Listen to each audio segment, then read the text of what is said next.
আমাদের সবার বাবার নাম কি? কথা কয় না? আদম আলাইহিস সালাম। সবার মায়ের নাম কি? দেখছেন, আমরা সবাই এক, সবাই এক। বিভেদের প্রাচীর আর বৃত্ত আমরা বানিয়েছি। ইসলাম ধর্ম, বর্ণ, জাতীয়তাবাদ এগুলোর বাইরে যে এক বিশাল ব্রড মাইন্ডেড রিলিজিয়ন, যেখানে আলাদা আলাদা বৃত্ত টানে নাই। আমরা ধর্ম, বর্ণ, ভাষা, জাতীয়তা এগুলোকে সামনে এনে আলাদা আলাদা পরিচয়ের বৃত্ত বানিয়েছি। আমরা বানিয়েছি শ্বেতাঙ্গ আর কৃষ্ণাঙ্গের পার্থক্য। আমরা করেছি আরব অনারবের বিভাজন। আমরা করেছি ব্রাহ্মণ আর শূদ্রের জাত প্রথা। ইসলামে কোনো জাত প্রথা নাই, শ্বেতাঙ্গ কৃষ্ণাঙ্গের পার্থক্য নাই, প্রেসিডেন্ট কুলিওয়ালা ঠেলাওয়ালার কোনো পার্থক্য আল্লাহর সামনে নাই। চিল্লায় বলো ঠিক কিনা?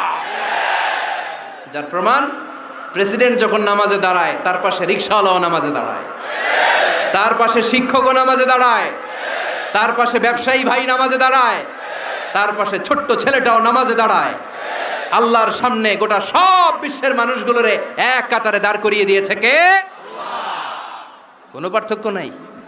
এই পার্থক্য, বিভেদের প্রাচীর আমরা ভেঙেছি। এই বিভেদের প্রাচীরকে ভেঙে গুড়িয়ে দিতে হবে। আমরা মানুষকে মানুষ হিসেবে কনসিডার করি না। দেখলেই বলি কোন দল করেন, দেখলেই বলি কোন পীরের মুরিদ, দেখলেই বলি কোন দল করেন। না না, সবার আগে পরিচয় হচ্ছে আমরা সবাই মানুষ।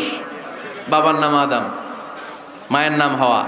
আর আমাদের মধ্যে সবচেয়ে বড় পরিচয় হচ্ছে আমরা মুসলিম। এখানে আমি মুসলিম ছাড়া আর কাউকে দেখতে পাচ্ছি না। সব মুসলিম। আমার কাছে পীরের মুরিদ নাই, তাবলিগের ভাই নাই, জামাত ইসলাম নাই, শাসনতন্ত্র নাই, ঐক্যজোট নাই, বিএনপি নাই, আওয়ামী লীগ নাই, কিচ্ছু নাই। আমি বুঝি মুসলমান। আমরা একে অপরের মুসলমান বলে কনসিডার করতে চাই না, তো খালি পিস পিস করি।